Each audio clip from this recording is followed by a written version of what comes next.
Guys सभी आज का हमारा सेशन है 4 प्रैक्टिस सेट 4 है। टीजीटी स्पेशल है, लेकिन गाइस यूपी पीजीटी के लिए भी उतना ही इंपॉर्टेंट है और डीटी प्लस भी पीजीटी की भी अगर आप तैयारी या टीजीटी की कर रहे हैं तो उसमें भी बहुत बेनिफिशियल आपको रहेगा। एलटी ग्रेड के लिए भी है, क्योंकि जो टीजीटी में राइटर हैं वो लगभग सभी एग्जाम्स में पूछे जाते हैं, वो कोई अलग नहीं है। तो ये क्लास वैसे तो सभी के लिए है, ऑल एस्पायरेंट किसी भी एग्ज़ाम की तैयारी करें सभी के लिए वीडियो है।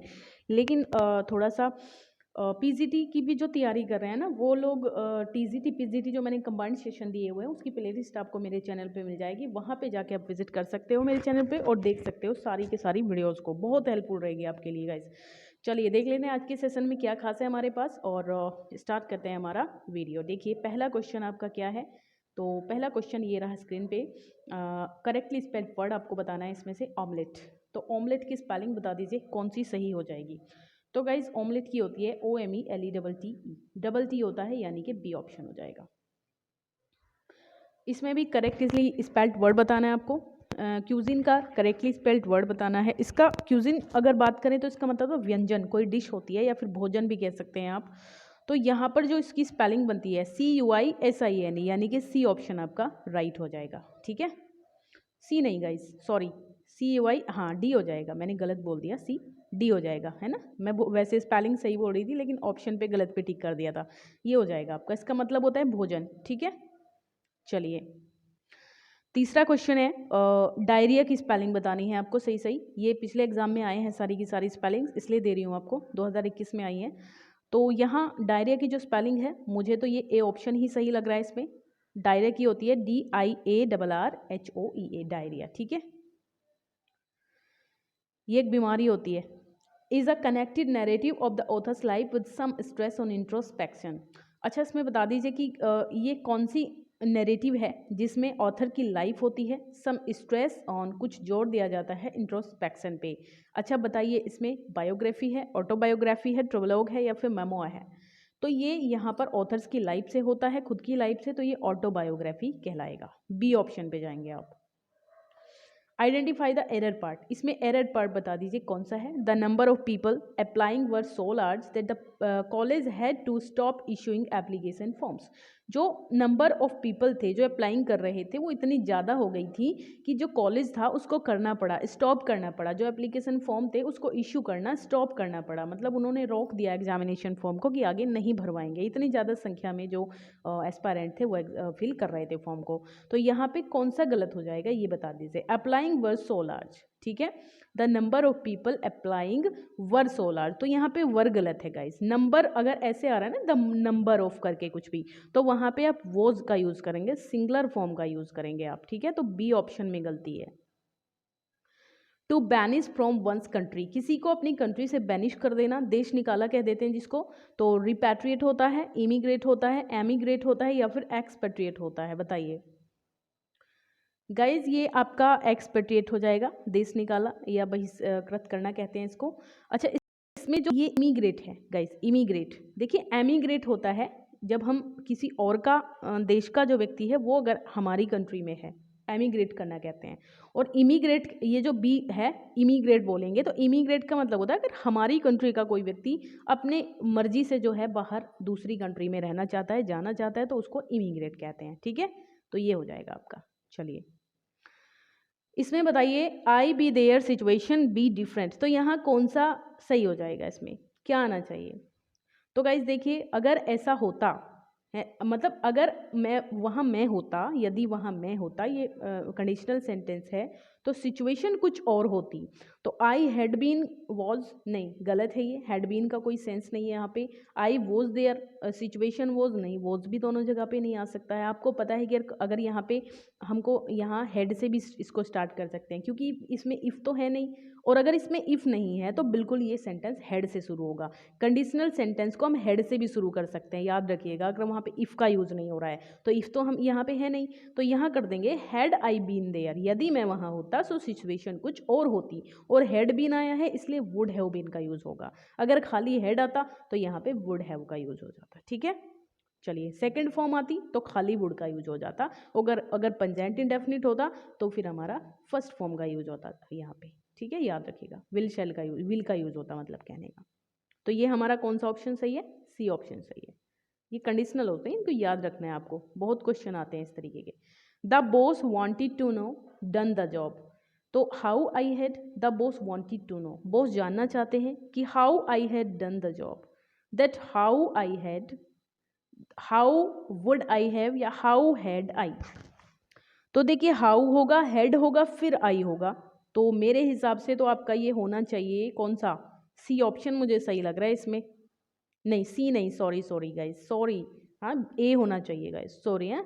तो यहाँ पे देखिए हाउ से जुड़ेगा ये सेंटेंस कि कैसे, और आपको पता है कि कंजंक्शन के बाद जो हमारा सेंटेंस है वो असर्टिव बनता है, इसलिए आई हैड का यूज हम करेंगे यहाँ, ठीक है। विच इज करेक्टली स्पेल्ड पर बता दीजिए, कॉम्प्रीहेंसिबल है, कंटेम्प्टिबल है, कॉर्पोरियल है या फिर नन, कौन सा यहाँ पे सही स्पेलिंग है और किन की गलत है।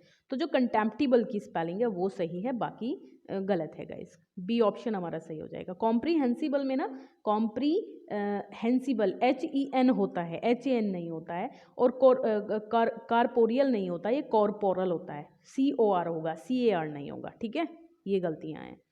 A 7-line stanza, a 7-line iambic pentameter stanza rhyme AB AB CC AB AB BCC, ये किसकी राइमिंग स्कीम है, तो इसको हम राइम रॉयल कहते हैं, यानी कि 7 लाइन स्टेंजा को हम राइम रॉयल कहते हैं, और इसकी अगर आपसे राइम स्कीम पूछी जाए तो AB AB BCC होती है, ठीक है। Which of the following works is not written by John Milton, कौन सा वर्क जॉन मिल्टन का नहीं है, ऑफ एजुकेशन तो है, एरोपेजिटी का भी है, और ऑन शेक्सपियर भी है। ये जो डी ऑप्शन है यानी कि अल्मा और द प्रोग्रेस ऑफ माइंड 1719, ये इनका नहीं है। अगर ये इनका नहीं है गाइज तो ये किसका है बता दीजिए, ठीक है। देखिए ये आपका मैथ्यू प्रायर का वर्क है, किसका है, मैथ्यू प्रायर, ठीक है, याद रखिएगा इसको। चलिए, tu whit tu whoo a merry note while greasy Joan doth keel the pot, बताइए। तो जॉन गाल्सवर्दी के वर्क की है ये लाइन, जॉन मिल्टन की है, विलियम वर्ड्सवर्थ की है या फिर विलियम शेक्सपियर की है, किसकी लाइन है ये, गुड। तो ये विलियम शेक्सपियर की लाइन है, बट एक चीज़ और बतानी है कि ये कहाँ की लाइन है। तो वैसे ही विलियम शेक्सपियर की है, ये आप जान लीजिए, इसको डी ऑप्शन हो जाएगा, इनके किसी सोनेट से है। Which of the following poem is not written by John Galsworthy, इनमें से कौन सी पोएम जॉन गाल्सवर्दी की नहीं है, Devon to me, Russia America, past, admonition to a traveller, William Wordsworth, तो कौन सी यहाँ पर इनकी नहीं है। तो गाइज डी ऑप्शन जो है हमारे पास में, डी ऑप्शन हमारा गलत है। ये Russia America, past, Devon to me, ये तीनों जो हैं ये हमारी बिल्कुल जॉन गाल्सवर्दी की है, डी नहीं है। तो ये अगर डी इनकी नहीं है तो किसकी है, ये है आपकी गिडियन वेंगर, किसकी है guys, Gideon Wenger. The art of making fireworks, fireworks वाला आर्ट कौन सा होता है, पायरोटेक्निक्स होती हैं, ए ऑप्शन। न्यूमिस्मैटिक्स होता है, स्टैम्प वगैरह कलेक्ट करना, ठीक है। फायरोमेटिक्स होता है जो आग्नेय अस्त्र, जैसे आग्नेय अस्त्रों का अध्ययन करना कहलाता है फायरोमेटिक्स। न्यूमिस्मैटिक्स होता है जहां हम स्टैम्प्स वगैरह या फिर मुद्रा की आर्ट ऑफ मेकिंग फायरवर्क्स हो जाएगा। अच्छा एक तो रह ही गया है, एक सेकेंड, एक रह गया है, मैं इसका भी बता देती हूँ कौन सा था। हाँ, सिकाट्रिक्स, सिकाट्रिक्स पढ़ेंगे, सिसाट्रिक्स पढ़ेंगे आप इसको। हाँ, तो इसका मतलब था निशान या फिर मार्क। चलिए, mark the part with error, यहाँ पे आपको गलती वाला पार्ट बताना है। One must grab advantage of opportunities to talk with native speakers if you want to improve one's English. तो देखिए यहाँ पे वन की बात हो रही है, तो यहाँ यू कहाँ से आ गया, if you want, if one want होना चाहिए, ठीक है। चलिए, इंडिग्नेशन का मीनिंग क्या होता है, डिग्निटी होता है, डिग्निटी गरिमा होती है। डिस्गस्ट, डिस्गस्ट होता है डिस्गस्टिंग, घृणास्पद, ठीक है। और डाइवर्जन होता है परिवर्तन हो जाना किसी चीज़ में। एंगर विद सरप्राइज, तो यही इसका मतलब होता है इंडिग्नेशन का, anger with surprise. The correct spelling, fluffy की करेक्ट स्पेलिंग बतानी है तो ए होनी चाहिए, FLU याद रखिएगा इसको, ये पहले पिछले एग्जाम में आई है, FLUFFY होता है fluffy. I broke this glass accident, तो मैंने गलती से या इस ग्लास को तोड़ दिया है, तो बाय एक्सीडेंट होता है हमेशा, B. Thy soul was like a star and dwelt apart, कहाँ पर आती है ये लाइन, तो ये हमारी लंदन 1802 में आती है, जो कि विलियम वर्ड्सवर्थ की पोयम है। और मिल्टन के लिए टू मिल्टन भी नाम है इसका, अदर नेम जो है वो इसका टू मिल्टन है, और लंदन 1802 भी इसी को कहते हैं। अपोजिट का मतलब बताइए। कंट्रेरी होता है, कंट्रेरी मतलब होता है जो विरोधात्मक हो, जिनमें कंट्राडिक्शन मिलता हो, और डिफरेंट होते हैं भिन्न भिन्न प्रकार के। राइट सही होता है, सुटेबल है ना, जो हमारे लिए सुटेबल हो वो अपोजिट होता है। Which of the following play is not written by John Galsworthy? तो जस्टिस तो इन्हीं का है, सिल्वर बॉक्स भी इन्हीं का है, एप्पल कार्ट स्ट्राइप भी इन्हीं का है, एप्पल कार्ट इनका नहीं है। अगर एप्पल कार्ट इनका नहीं है तो एप्पल कार्ट किसका है? बताइए जल्दी से, अगर एप्पल कार्ट इनका नहीं है तो एप्पल कार्ट किसका है?